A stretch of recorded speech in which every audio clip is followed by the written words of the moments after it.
মৰমৰ ছাত্ৰ-ছাত্ৰীসকল তোমালোক সকলোকে মোৰ চেনেলটোলৈ স্বাগতম জনাইছোঁ। তোমালোকৰ এনুৱেল এক্সামৰ আগে আগে অৰ্থাৎ ফ'ৰ্থ ইভ্যালুৱেশ্যনৰ আগে আগে আমি ফ'ৰ্থ ইভ্যালুৱেশ্যনত আহিব পৰা সম্ভাৱ্য প্ৰশ্নসমূহৰ পুনৰ আলোচনা কৰিবলৈ ওলাইছোঁ।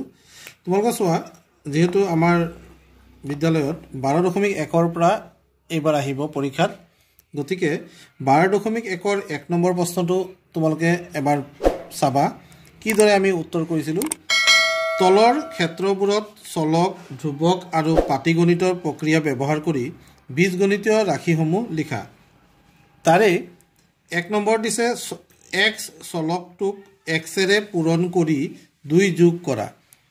এই উক্তিটো যদি আমি বীজগণিতীয় ৰাশিৰ সহায়ত প্ৰকাশ কৰোঁ তেতিয়া কি হ'ব? x চলকটোক xৰে পূৰণ কৰি 2 যোগ কৰা। গতিকে তোমালোকে কেনেকৈ লিখিব লাগিব? x পূৰণ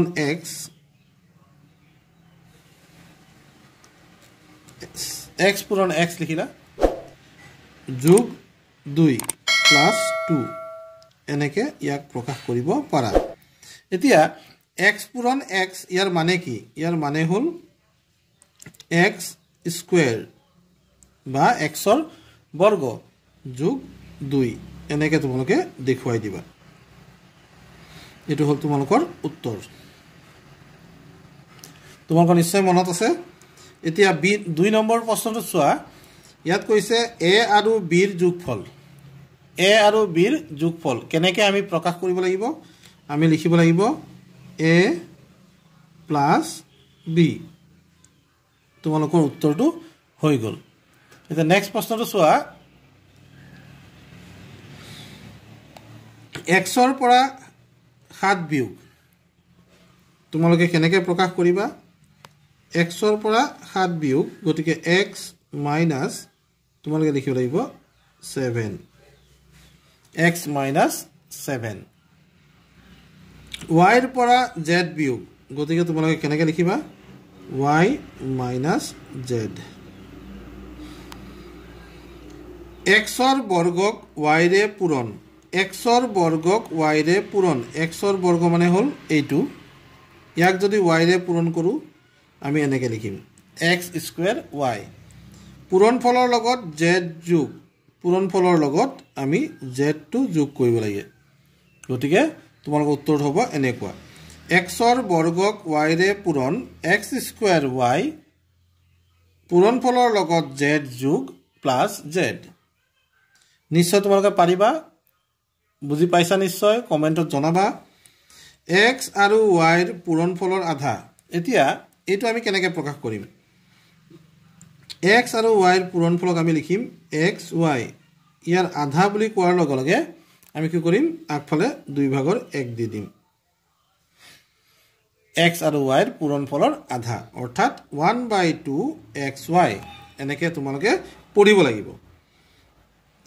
y আৰু zৰ পূৰণফলৰ পৰা y আৰু zৰ যোগফল বিয়োগ।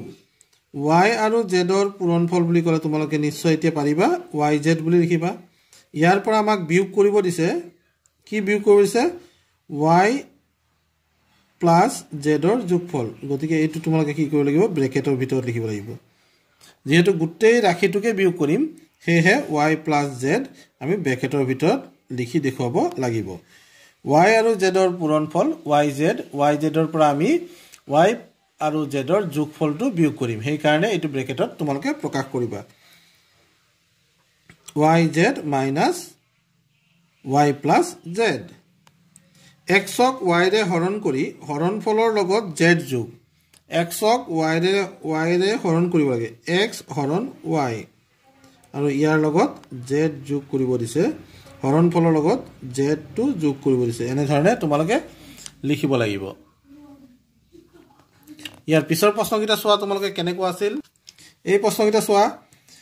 xৰ 3 গুণৰ সৈতে z যোগ। xৰ 3 গুণ অৰ্থাৎ 3x ইয়াৰ লগত zৰ যোগফল অৰ্থাৎ z যোগ কৰি দিব লাগিব। xৰ লগত 6 যোগ কৰি যোগফলক 3ৰে হৰণ। xৰ লগত 6 যোগ কৰি যোগফলক 3ৰে হৰণ।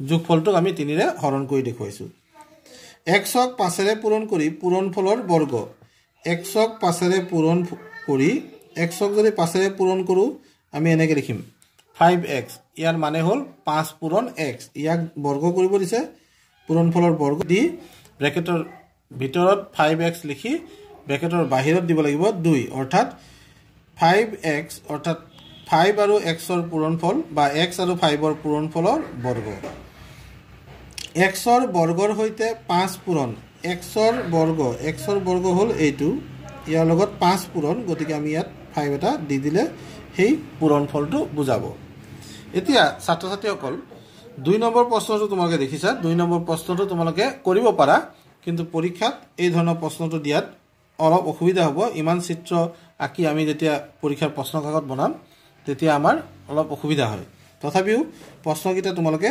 শিকি থবা তলত দিয়া 5টা পাত্ৰত প্ৰতিটোতে nটাকৈ চকলেট আছে ইয়াত nটা আছে ইয়াত nটা আছে ইয়াত nটা আছে ইয়াত nটা আছে ইয়াত nটা আছে যদি প্ৰতিটো পাত্ৰত আকৌ দুটাকৈ চকলেট ভৰাই দিয়া হয় তেতিয়া হলে সৰ্বমুঠ কিমানটা চকলেট হ'ব যদি ইয়াত আৰু +2 কৰি দিয়া যায় ইয়াতো +2 কৰি দিয়া যায় ইয়াতো +2 কৰি দিয়া যায় সবতে দুটা দুটা চকলেট ভৰাই দিয়া যায় তেতিয়া এনসাৰটো কি হ'ব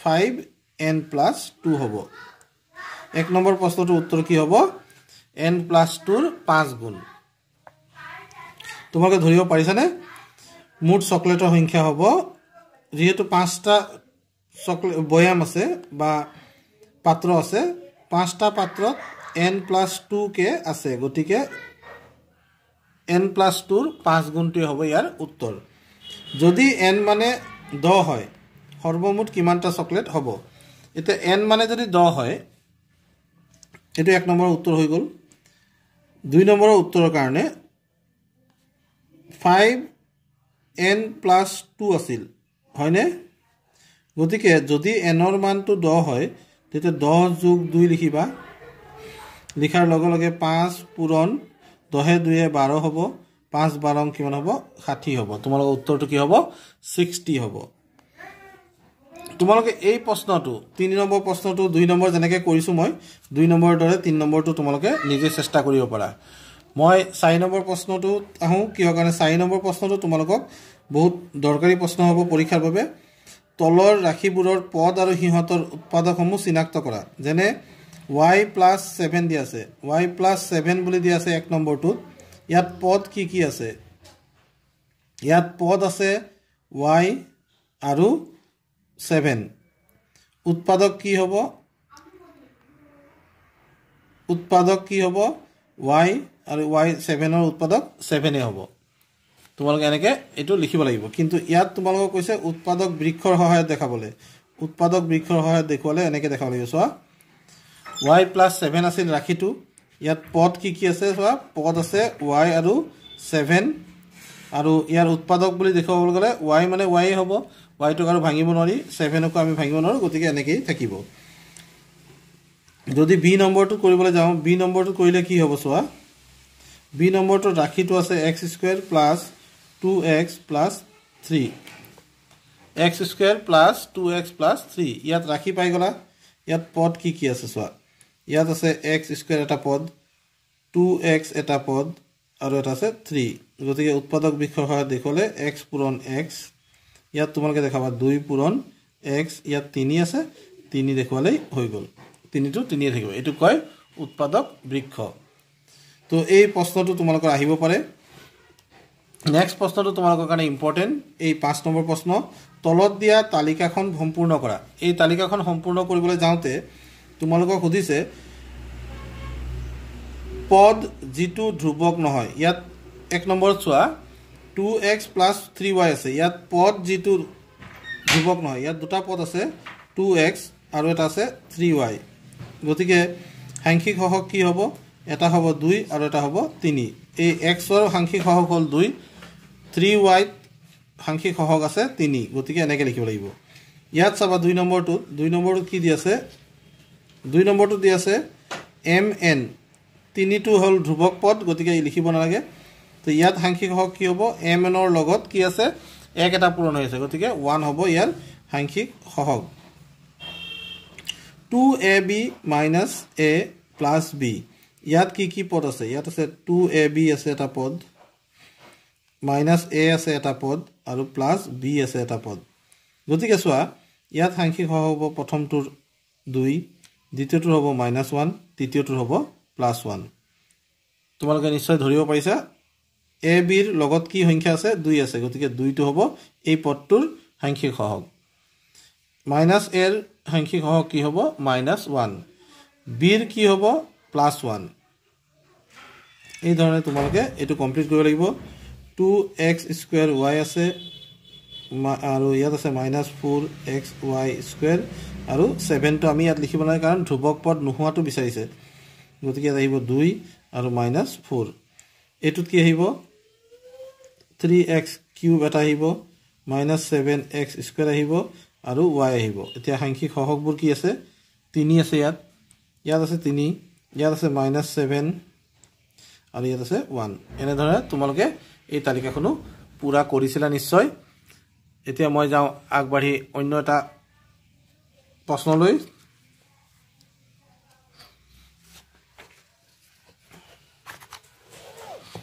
এই প্ৰশ্নটো চোৱা এই প্ৰশ্নটো দিয়া আছে ৰাশি দুটা x উৎপাদকযুক্ত পদ ইয়াত আমি চাব লাগিব x থকা পদ কোনটো ইয়াত x থকা পদ হ'ল xy³ এতিয়া x ৰ সহগ কি x ৰ সহগ বুলি ক'লে x ক বাদ দি যেটো থাকিব হেতু হ'ব তোমালোকৰ উত্তৰ ইয়াত y³ আছে গতিকে y³ লিখিলো তো 2 নম্বৰ যেটো ৰাশি আছে 2 নম্বৰ ৰাশিত x উৎপাদকযুক্ত পদ হ'ল 2xy ইয়াত x ৰ সহগ কি হ'ব x ক বাদ দি থাকিল কি 2y গতিকে এনেকৈ লিখিব লাগিব ইয়াত চোৱা ইয়াত x যুক্ত পদ কেটা আছে এটো এটা x যুক্ত পদ এটো হয় গতিকে 3xy² এটো হ'ব -xy এটো হ'ব আৰু x2 হ'ব x যুক্ত পদ এতিয়া x যুক্ত পদৰ সহগ ইয়াত আছে 3y² ইয়াত আছে -y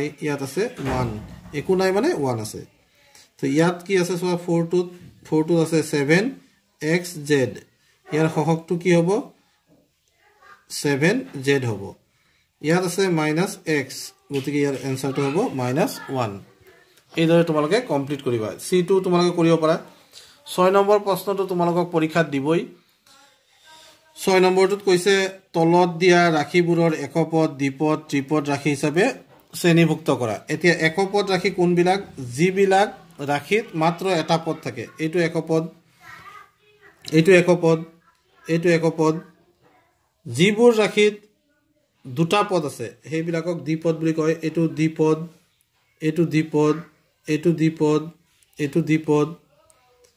আৰু এইটো দ্বিপদ গুল কৰাবিলাক দ্বিপদ এতিয়া বাকি থাকিল যিবিলাক হেবিলাক কি এটো তিনটা পদ আছে এটা দুটা তিনটা এইবিলাকক কি বুলি কব ত্ৰিপদ বুলি কব আটাইতকৈ ইম্পৰ্টেন্ট ক্লাস 7 ৰ বাবে আটাইতকৈ ইম্পৰ্টেন্ট টপিকটো হ'ল সদৃশ আৰু বিসদৃশ পদ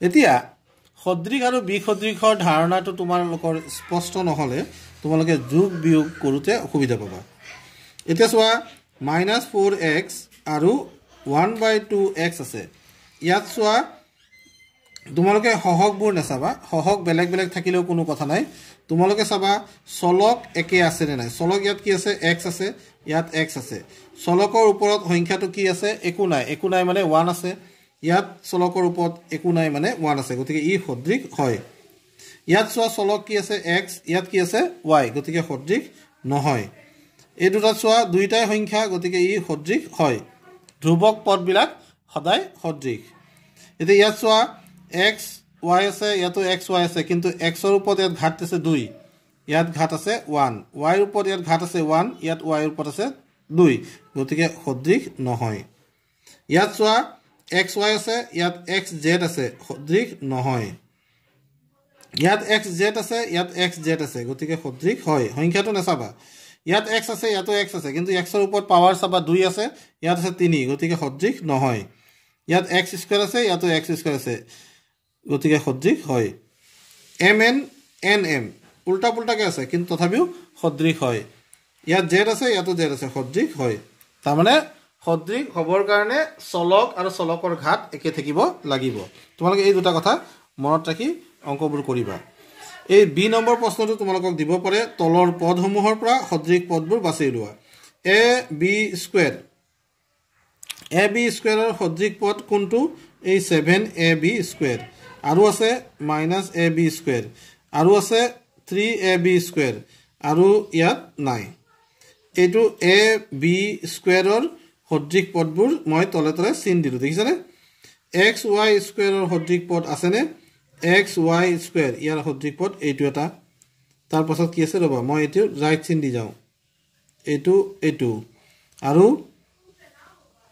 আৰু নাই তাৰ পিছত a স্কয়াৰৰ সদৃশ পদ আছেনে a স্কয়াৰৰ সদৃশ পদ নাই y কিউবৰ সদৃশ পদ আছেনে y কিউবৰ সদৃশ পদ নাই 40x ৰ সদৃশ পদ আছে এইটো এটা সদৃশ পদ ইয়াত ডাবল ৰাইট দিছো চোৱা দুটা ৰাইট চিন দিছো ওপৰত এনেদৰে তোমালোকে সদৃশ পদবোৰ বাছিব লাগিব তো ছাত্ৰ ছাত্ৰীসকল 12.1 ৰ এই অংকখিনি তোমালোকে চাবা 12.1 ৰ লগতে 12.2 ৰো মই কেইটামান অংক তোমালোকক চিন দিব বিচাৰিছো তোমালোকে চাই লোৱা 12.2 ৰ এই অংকখিনি তোমালোকে পৰীক্ষাত চাবাই পৰীক্ষাত আহিব আৰু প্ৰেক্টিছ কৰিবৰ কাৰণে মই তোমালোকক